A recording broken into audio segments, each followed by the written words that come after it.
हो रहा है, ई डलेगा, ई डलेगा। तो अगर जिसको जिसको समझ में नहीं आएगा यूट्यूब पे जाना, समझना गया, और घसका देना।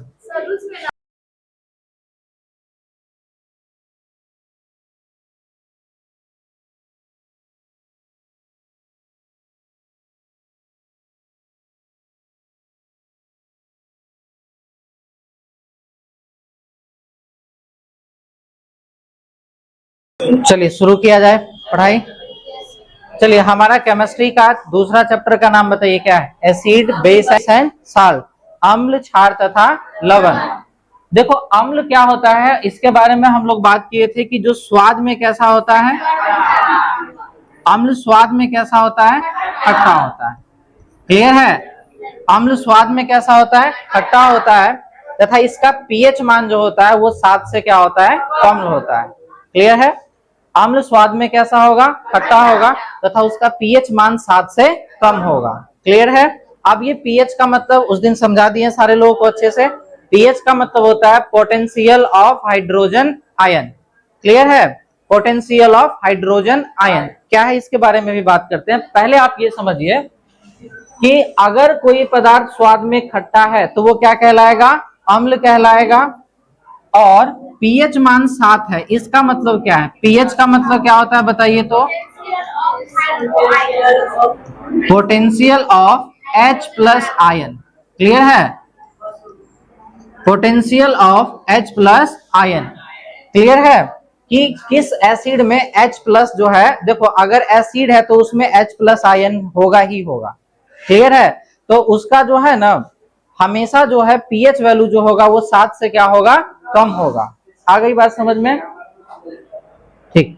तो जो पीएच वैल्यू है 7 से कम है, तो अब आप समझिए एक स्केल होता है, एक क्या होता है, स्केल, और इस स्केल का नाम होता है पीएच स्केल। क्या होता है? PH scale. इस स्केल का काम होता है कि किसी भी पदार्थ की जो अम्लीयता है अथवा क्षारकता है उसके गुणों के बारे में बताना।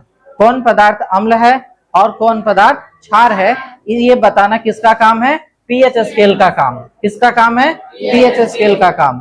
तो एक्चुअल में जो पीएच स्केल होता है, अगर मान लीजिए हमारे पास इस तरीके से एक स्केल बना हुआ है और इसमें टोटल नंबर जो होगा वो कितना होगा, 14 होगा। कितना होगा?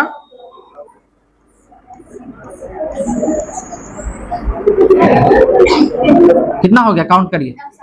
1 2 3 4 5 6 7 8 9 10 11 12 13 14 15 हो गया। क्या गिनते हो तुम लोग यार? चलिए 14 हो गया। तो जो 7 वाला होगा हमारा वो क्या हो जाएगा बताइए? चलिए यहाँ पे लिखते हैं 1 2 3 4 5 6 7 8 9 10 11 12 13 और 14। अब आप समझिए इस स्केल का क्या काम है, थोड़ा सा समझिएगा आप लोग। जिसका पीएच वैल्यू 7 होता है उसको हम लोग क्या बोलते हैं, उदासीन। जिसका पीएच वैल्यू क्या होगा, 7 होगा, वो क्या कहलाएगा, उदासीन कहलाएगा। और 7 से कम जिसका पीएच वैल्यू होगा, समझ में आ गया? आप ध्यान से सारे लोग समझिएगा, अगर किसी एसिड का पीएच मान 7 से कम है यानी 6 है, समझ में आ गया? जैसे जैसे इस तरफ हम लोग जाते हैं तो इसकी अम्लीयता जो है वो बढ़ती जाती है। समझ में आ गया?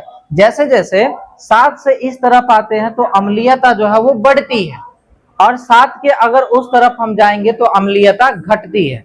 ऐसा है क्या? गलत है। इसका भी हम ये क्षारकता जो होगा वो क्या होगा, बढ़ेगा। समझ में आ गया?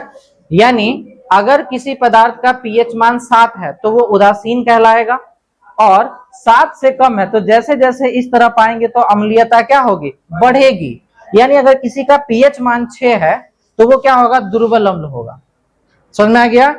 और 6 से थोड़ा सा कम हुआ तो ओकरा से ज्यादा एसिड होगा, वो ओकरा से ज्यादा पावर वाला एसिड होगा। अगर किसी का पीएच मान 4 है तो ओकरो से ज्यादा वाला होगा। अगर किसी का पीएच मान 3 है तो उससे भी ज्यादा पावरफुल एसिड होगा। अगर किसी का पीएच मान 2 है तो उससे भी ज्यादा पावरफुल होगा। और अगर किसी का पीएच मान 1 है तो वो उससे भी ज्यादा पावरफुल एसिड होगा। आई बात समझ में? यानी 7 से जैसे जैसे हम लोग इधर आते जाएंगे उसका पीएच वैल्यू घटता जाएगा, और जिसका पीएच वैल्यू कम होता जाएगा वो प्रबल एसिड बनता जाएगा। जैसे 1 से लेकर के 3 तक का जो एसिड होता है उसको हम लोग बोलते हैं प्रबल अम्ल। क्या बोलेंगे? प्रबल अम्ल, है ना, यानी तेजी से अभिक्रिया करने वाला एसिड। प्रबल अम्ल का मतलब तेजी से अभिक्रिया करने वाला एसिड। और अगर किसी का पीएच मान 4, 5, 6 तक है तो ये क्या कहलाएगा? दुर्बल अम्ल कहलाएगा। क्या कहलाएगा? दुर्बल अम्ल कहलाएगा। आई बात समझ में? उसी तरीके से अगर जैसे 8 है तो अगर किसी का पीएच मान 8 है तो इसकी क्षारकता ये कम होगा थोड़ा सा। फिर उसके इधर आते हैं तो क्या बढ़ता है बताओ? इधर आते हैं तो क्षारकता जो है वो क्या होती है? बढ़ती है। इधर आते हैं तो क्षारकता बढ़ती है, ऐसा है ना। तो एक बात बताओ, अगर 7 के बाद जाएंगे इधर तो थोड़ा कम क्षार होगा, फिर थोड़ा और आगे बढ़ेंगे तो ज्यादा पावरफुल होगा इससे, फिर थोड़ा और आगे बढ़ेंगे तो इससे ज्यादा पावरफुल होगा। इस तरीके से जाते जाएंगे तो 8, 9 और 10 जो होगा ये क्या होगा? दुर्बल क्षार होगा। क्या होगा? दुर्बल क्षार होगा। और उसी तरीके से 11, 12, 13, 14 जो होगा वो क्या हो जाएगा? प्रबल क्षार हो जाएगा। आई बात समझ में? तो अम्ल भी 2 तरह का हो गया, प्रबल अम्ल हो गया और दुर्बल अम्ल हो गया। और क्षार भी 2 तरह का हो गया। क्या हो गया बताओ? एक हो गया, बताओ, एक हो गया दुर्बल क्षार और दूसरा हो गया प्रबल क्षार। किसी को कोई दिक्कत? समझ में आ गया? आगे बढ़ा जाए, चलिए। अब 2 शब्द ऐसा है जो बार बार आपको सुनने को मिलेगा। एक सुनने को मिलेगा सांद्र और दूसरा सुनने को मिलेगा तनु। क्लियर है? ये सांद्र और तनु क्या होता है इसके बारे में थोड़ा सा समझिएगा। जैसे मान लीजिए कि अगर हमारे पास एक बीकर है और इस बीकर में मान लीजिए थोड़ा सा हम लोग एसिड को मिला दिए। क्लियर है? मान लिया इसमें 100% एसिड है। 100% क्या है इसमें? एसिड। एसिड को हिंदी में क्या कहते हैं? अम्ल। तो अगर 100% इसमें एसिड है और इसमें 20% मान लीजिए कि इसमें वाटर को मिलाया गया है। क्या मिलाया गया? वाटर, यानी पानी को इसमें मिलाया गया। क्लियर है? तब ये क्या होगा? ज्यादा गाढ़ा होगा, क्योंकि इसमें एसिड की मात्रा क्या है? अधिक है, और पानी की मात्रा क्या है? कम है। तो जिसमें एसिड की मात्रा ज्यादा हो इसको हम लोग बोलते हैं सांद्र अम्ल। इसको हम लोग क्या बोलेंगे बताओ? सांद्र अम्ल। तो इसमें जो अम्ल बना है इसको हम लोग बोल रहे हैं क्या? सांद्र अम्ल। और इसको अंग्रेजी में बोलते हैं कॉन्सेंट्रेटेड एसिड। बात नहीं करेगा, देख रहा बहुत देर से। तो एक जो होगा उसको क्या बोलेंगे? सांद्र अम्ल, है ना। कॉन्सेंट्रेटेड एसिड कहेंगे, सांद्र अम्ल कहेंगे। क्लियर है? तो सांद्र अम्ल किसको कहेंगे? तो जिसमें एसिड की मात्रा ज्यादा और पानी की मात्रा क्या होगी? कम होगी, तो उसको हम लोग क्या कहेंगे बताओ? सांद्र अम्ल कहेंगे। क्लियर है? उसी तरीके से मान लीजिए एक और बीकर हमारे पास है।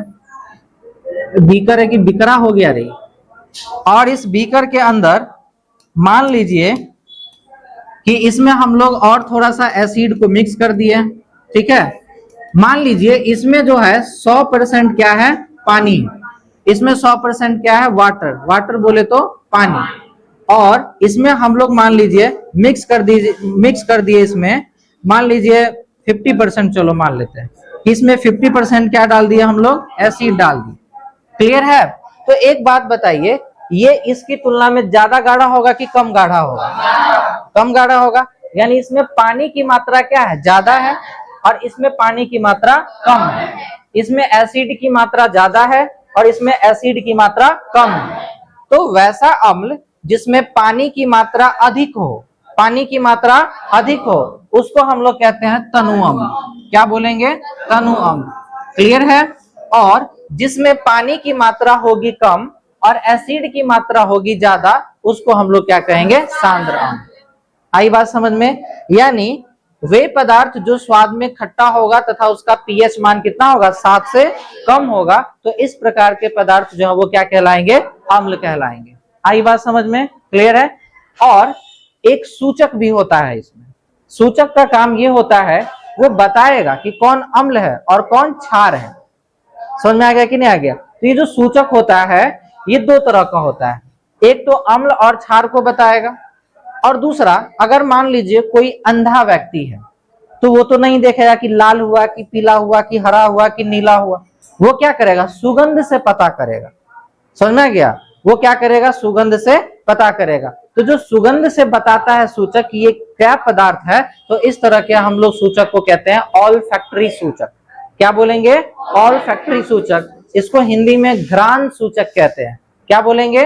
घ्राण सूचक। अगर हिंदी वाला नाम थोड़ा सा कठिन लग रहा हो तो अंग्रेजी में याद कर लीजिएगा, ज्यादातर ऑप्शन आपको अंग्रेजी में ही देखने को मिलेगा। क्या? ऑल्फैक्टरी सूचक। आई बात समझ में? क्लियर है? अब ऑल्फैक्टरी सूचक करता क्या है? ये ना गंध से बताता है कि ये कौन सा पदार्थ, समझ में गया? जैसे प्याज हो गया, समझ में गया? प्याज गंध से बता देगा आपको कि ये क्या है, यहाँ पर प्याज है।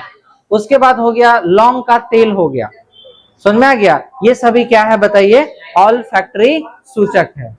आई बात समझ में? किसी को कोई दिक्कत? यानी वैसा सूचक जो गंध से किसी चीज की प्रकृति को बताता हो, तो इस प्रकार का सूचक क्या कहलाएगा? ऑल्फैक्टरी सूचक कहलाएगा। किसी को कोई दिक्कत? अब अम्ल जो होता है, अम्ल जो होता है इसका एक पहचान है कि ये नीले लिटमस पत्र को क्या कर देता है? लाल कर देता है। अम्ल जो होता है वो नीले लिटमस पत्र को क्या कर देगा? लाल कर देगा। आई बात समझ में? तो क्या अगर उसमें नमी की मात्रा अगर नहीं रहेगी तो क्या उसको लाल कर पाएगा? नहीं कर पाएगा। अगर मान लीजिए, जैसे मान लीजिए एक एग्जाम्पल के थ्रू, हाँ बोलिए। रिकॉर्डिंग कोई बात नहीं, तुम बोल सकते हो, अपना प्रश्न पूछ सकते हो, बोलो। हाँ, किसी को दिक्कत है तो बोलो। अम्ल वह पदार्थ जो स्वाद में खट्टा होता है तथा उसका पीएच मान क्या होता है? 7 से कम होता है, तो इस प्रकार के पदार्थ क्या कहलाएंगे? अम्ल कहलाते हैं। कोई दिक्कत? समझ में आ गया? और क्षार में क्या होगा बताइए? जो स्वाद में कड़वा होगा, जो स्वाद में कड़वा होगा तथा उसका पीएच मान क्या होगा? 7 से अधिक होगा। समझ में आ गया? तो वो क्या कहलाएंगे? क्षार कहलाएंगे। आई बात समझ में? हाँ, ये जो है उसका अपोजिट कर देता है। जो लाल लिटमस पत्र होगा उसको क्या कर देगा? नीला कर देगा। इसका एक ट्रिक होता है, ट्रिक ये होता है अनील। ठीक है, ट्रिक क्या होगा? अनील। अ से हो जाता है हमारा अम्ल, अ से क्या हो जाएगा? अम्ल। नी से हो जाएगा नीले लिटमस पत्र को क्या कर देगा? लाल कर देगा। क्या कर देगा? लाल कर देगा। अम्ल जो है वो नीले लिटमस पत्र को क्या कर देगा? लाल कर देगा। आई बात समझ में? यहां तक में किसी को कोई दिक्कत है तो बताइए। समझ में आ गई बातें? लिखिए इसके बारे में, हेडिंग लगाइए अम्ल। अच्छा, अब तक जो बातें हम लोग किए हैं, अगर मान लीजिए आपसे ये पूछेगा कि बताइए अम्ल के क्या क्या गुण है, तो आप नहीं बता सकते हैं? बता सकते हैं। इसका पीएच मान 7 से कम होता है, ठीक है, यह नीले लिटमस पत्र को लाल कर देता है, यह स्वाद में खट्टा होता है। नहीं बता सकते हो? सिंपल सा है। तो हेडिंग लगाइए अम्ल और लिखिए उसके बारे में। वे पदार्थ जो स्वाद में खट्टा होता है, वे पदार्थ जो स्वाद में खट्टा होता है तथा पीएच मान तथा इसका पीएच मान 7 से कम होता है, पीएच मान 7 से कम होता है, कौमा अम्ल कहलाता है। क्या कहलाएगा? अम्ल कहलाएगा। क्लियर है? सबको समझ में आ रहा है? क्या कहलाएगा? अम्ल कहलाएगा। जैसे मान लीजिए सिट्रिक एसिड, जैसे क्या हो जाएगा? सिट्रिक अम्ल हो जाएगा। उसके बाद मान लीजिए फॉर्मिक अम्ल हो जाएगा। क्या होगा? फॉर्मिक अम्ल हो जाएगा, है ना? उसके बाद टार्टरिक अम्ल हो जाएगा। समझ में आ गया? इमली में कौन सा एसिड पाया जाता है? टार्टरिक एसिड इसमें पाया जाता है। क्लियर है? तो ये सभी जो है अभी हमारे पास किसका एग्जाम्पल है? एसिड के एग्जाम्पल है ये सारे के सारे। क्लियर है? आप एग्जाम्पल में इसको नोट करिए।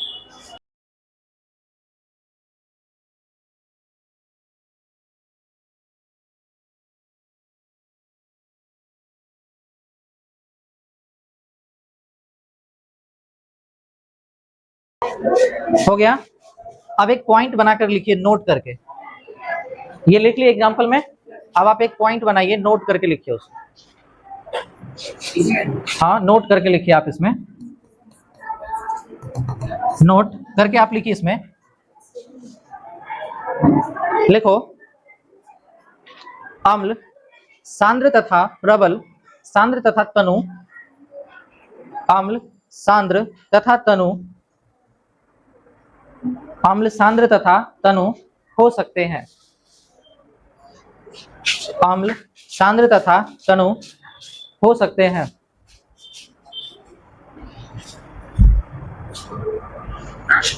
क्लियर है? चलिए, तो पहला आप एक हेडिंग लगाइए, सांद्र।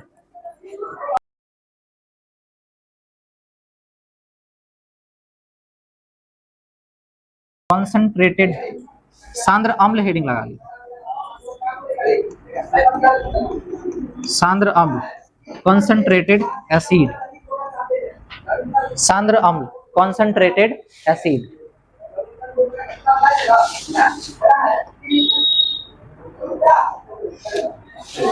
सांद्र अम्ल, इसको क्या बोलेंगे? Concentrated acid. लिखिए इसमें, सांद्र अम्ल किसको कहते हैं? जिसमें अम्ल की प्रतिशत मात्रा अधिक होती है तथा जल की प्रतिशत मात्रा कम होती है, तो इस प्रकार का जो एसिड होगा उसको क्या कहेंगे? सांद्र अम्ल कहेंगे। क्लियर है? लिखिए, वे अम्ल